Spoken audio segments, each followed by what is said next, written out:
Hi everyone, welcome back to my channel. Today I will explain about Scylla and Charybdis. Scylla and Charybdis are two famous monsters from Greek mythology, who worked in tandem on the opposite sides of a narrow strait of water. This strait was navigated by the Argo, Odysseus, and Aeneas, and the dangers they faced were overcome. Scylla and Charybdis, a rock and a hard place.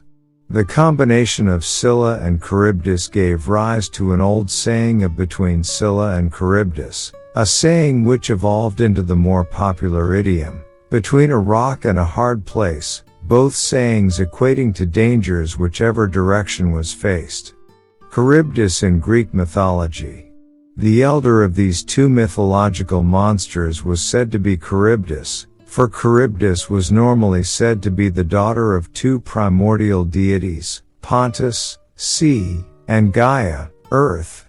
Occasionally though, Charybdis is named as a daughter of Poseidon and Gaia instead. Charybdis might be considered to be a minor goddess of the tides, but certainly Charybdis was the personification of a deadly, gigantic whirlpool.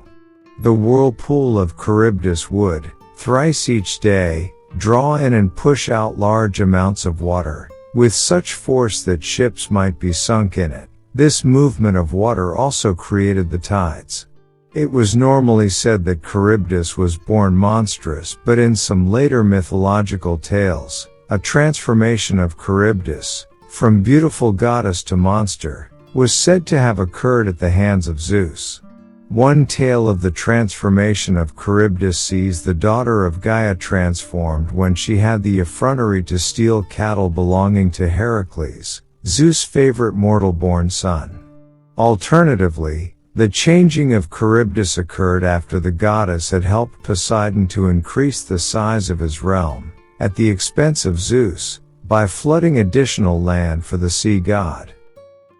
In surviving Greek mythological tales, it was sometimes suggested that Charybdis was the mother of Scylla, by Phorcys, a tale made more plausible if Charybdis was also a monster referred to as Ceto-Trinos. Scylla in Greek mythology.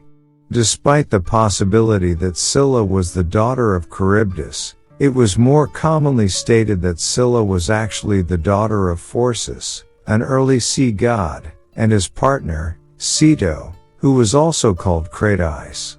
Phorcys and Ceto were parents to many monsters associated with the sea, including the Graiai and the Gorgons.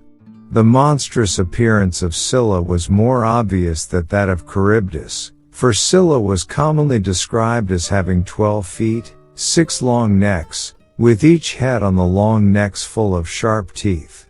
Scylla was also said to bark like a dog when the unwary approached her. Those sailors who sailed too close to Scylla would find themselves plucked from their vessel, and eaten, or at least would. The probability is that Scylla was the personification of a rocky outcrop, or underwater reef, where the deadly teeth could rip open a ship's hull. Scylla is normally said to have been monstrous, like her sisters, but as is the case with Charybdis, later writers also tell of how Scylla was once a beautiful water nymph transformed into a monster. The transformation of Scylla. One tale of the transformation of Scylla sees the metamorphosis undertaken by Amphitrite, the wife of Poseidon, who was jealous at the attention that Poseidon was given to the nymph. In retribution, Amphitrite would poison the pool in which Scylla daily bathed, thus transforming the nymph. A more famous tale of the transformation of Scylla sees the transformation undertaken by the sorceress Circe. The sea god Glaucus was in love with Scylla, and wishing to woo the nymph visited Circe to ask for a love potion. Unbeknownst to Glaucus though, Circe was herself in love with the sea god. Presented with the perfect way of getting rid of her love rival, Circe gave it to Glaucus not a love potion but a poison that transformed the nymph when Glaucus gave it to Scylla. Scylla and Charybdis working together.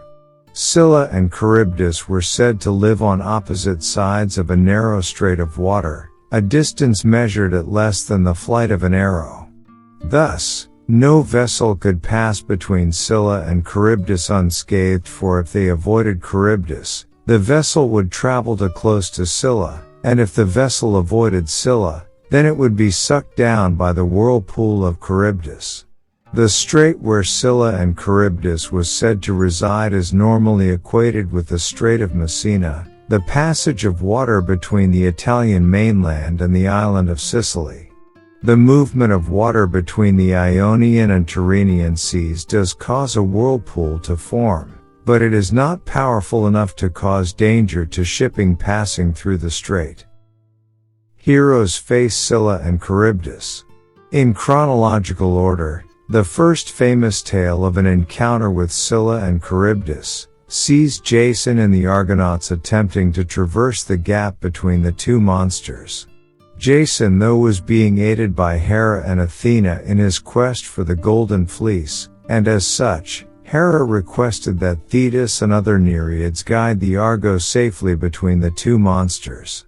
Shortly after the voyage of the Argo, a former Argonaut, Heracles also encountered Scylla, for some say that Scylla rustled the cattle that Heracles himself had taken from Geryon.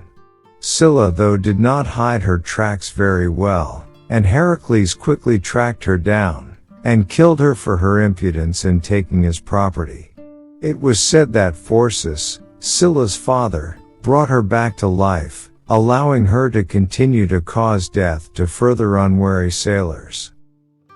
Another Greek hero to encounter Scylla and Charybdis was Odysseus in his return journey from the Trojan War. Odysseus, though, was not so fortunate as to have the gods on his side at the time, and so Odysseus was forced to follow the advice of the goddess Circe. Circe told Odysseus to sail closer to Scylla, rather than Charybdis, for it was wiser to lose 6 men rather than the whole ship. Later, the Trojan prince Aeneas had to traverse the same stretch of water, but Aeneas and his crew safely traveled through by pulling hard and long at the oars of their vessel.